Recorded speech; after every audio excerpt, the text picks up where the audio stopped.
What up, Care Bears? I'm here to review the second episode of Netflix's new Mystery Science Theater 3000 series. Or it's probably being dubbed Mystery Science Theater 3000 The Return, or Season 11, or The Next Generation. I don't care. It's back and it's fantastic. Oops, I spoiled my feelings for the review. I hope you keep watching. The episode that we're doing in number 2 is a film called Cry Wilderness, which is an 80s film. It's a little bit like kind of a, I don't know, it's kind of like a Bigfooty E.T. ripoff or something like that.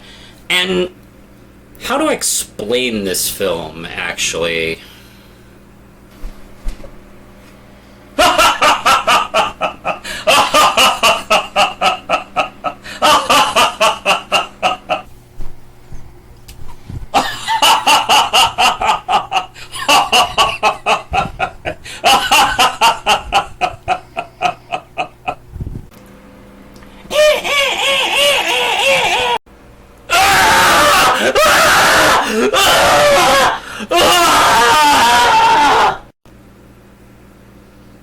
Yeah, that's it. That's how the film goes. The film involves this little boy. His name is Paul, I believe. And he is buddies with Bigfoot, apparently. And he's at this boys' school, which is sort of like Hogwarts without all the magic or charm or majesty or anything cool about it. And he gets a message from Bigfoot. Bigfoot shows up at his, I don't know, underneath his window and goes, "Hey, your dad's going to be in trouble. You should probably do something about it." So he, of course, leaves school and races home where his dad is like a park ranger, and he and his buddy Jim. Jim is this Native American guy who he works with, and he's sort of like a nice, overly cheerful Bob from Twin Peaks. He laughs at everything he sees, and he's a rather charming, likable guy, but, you know, he does need to tone it down a little bit. And so does his dad, frankly. They laugh at every damn thing they see. They laugh more than anime characters, for God's sakes. Cut to this new guy who shows up, and he's with the government, and they're all supposed to show up and look and hunt for something in the wilderness that seems to be... It killed like a deer, and it might be dangerous, and they think it could be Bigfoot, or they don't know what it is. And, you know, the son, Paul, is worried that, oh no, they're going to try and hunt Bigfoot. And the government guy is like overly evil for no reason. I've watched this twice now. I was like, why is he so evil? Why is he such a jerk? I don't know. That's kind of bad movie villain writing, is you make a character overtly evil and give them nothing to be evil about, or no motivations, or personality, or build-up. Matter of fact, you forget about him being evil for a while in the movie. He's just somewhat creepy. Until he shows up at the end with the face-off between the eagle and the old... I guess he was a chief of the tribe that may have been supposedly dead and been Bigfoot, and he gets his eyes gouged out. I don't know. It almost comes out of nowhere, because the film tries so hard to be charming and like an E.T. type of like knockoff kind of thing with Bigfoot, and then we get eye gouging at the end. So it's hilariously jarring. And speaking of hilarious, the open for this show establishes what I think is a pretty funny joke, is that Kinga Forrester really didn't have the equipment to record capturing Jonah, so what she does is she forces him to reenact his own capture for the opening sequence of the show, which is kind of a funny idea. Man, that's extra torture, over and over again. Also, I gotta say, I really dig the openings. Not just the opening sketch, but the sketches in general. My favorite sketch in this one is them laughing while Servo and Crow are dressed up like raccoons, and all it is just Jonah laughing at them. And they, knocking over food, and then they start hitting like propane tanks and beehives. It's such a simple but funny sketch that just cracks me up when I see it.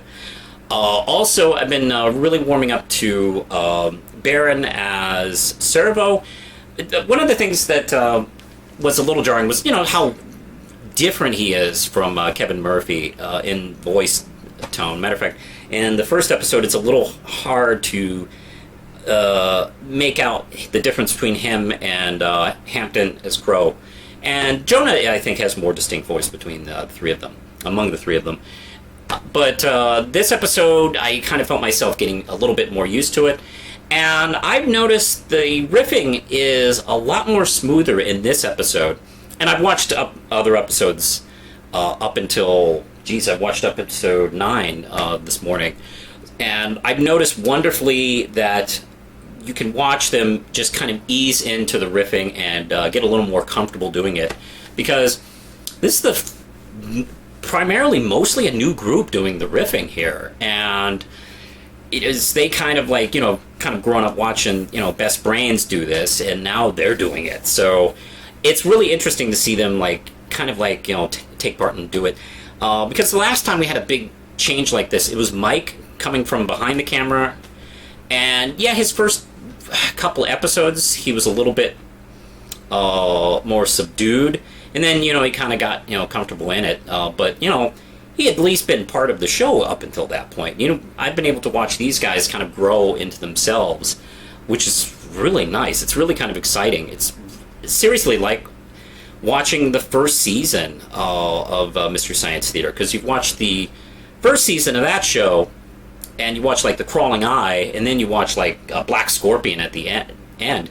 And the riffing is just so much stronger at the end of that season. And that's kind of what I've been watching here. They've kind of slowed down the pace. They slow down the pace with each episode, and the riffing, and the first 2 or 3 episodes was a little extra wordy.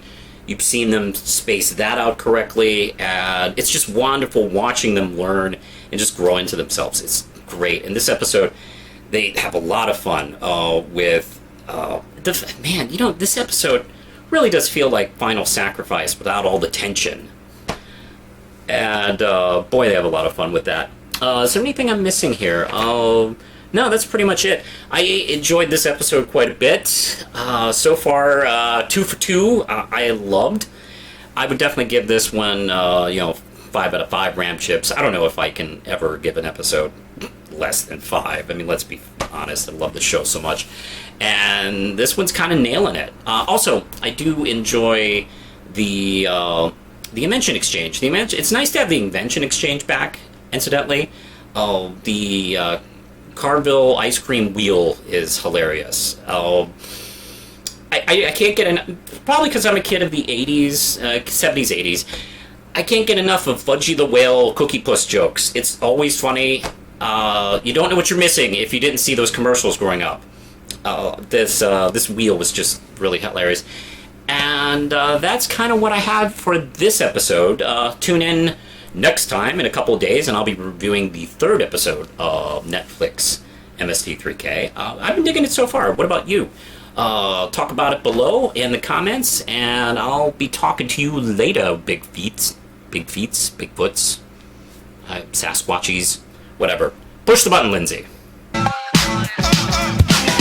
don't play the song on the radio. They don't show that it's on the radio. They don't know that we are the media. They don't know that we start the media. I don't want to see what I'm making you. I see something steeped and I'm shaking you.